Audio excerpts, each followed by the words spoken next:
মাননীয় প্রধানমন্ত্রীকে মার্কিন যুক্তরাষ্ট্রের প্রেসিডেন্ট চিঠি লিখে আমাদের সম্পর্ককে নতুন উচ্চতায় উন্নীত করা বা দ্বিতীয় পর্যায়ে নিয়ে যাওয়ার অভিপ্রায় ব্যক্ত করেছেন। সুতরাং মার্কিন প্রশাসন থেকে যারাই বাংলাদেশে সফর করুক না কেন, আমাদের সম্পর্ককে এগিয়ে নিয়ে যাওয়ার লক্ষ্যেই আমরা কাজ করব একসাথে। সেখানে অর্থনৈতিক সম্পর্ক আছে, আমাদের নানা ক্ষেত্রে কপারেশন আছে, সেগুলো নিয়ে তো অবশ্যই আলোচনা হবে।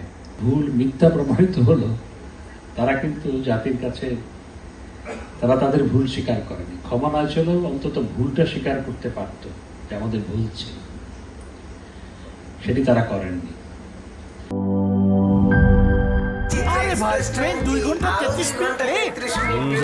3 ঘন্টা 33 মিনিট। শোনেন, আপনি একটা ডিস্টার্ব। আরো 4 ঘন্টা 33 মিনিট আরো 4 ঘন্টা, এটা কোনো কথা? সময়টা দৌড়াবে। প্রাণডাল মুঠোই মুঠোই সময় পার।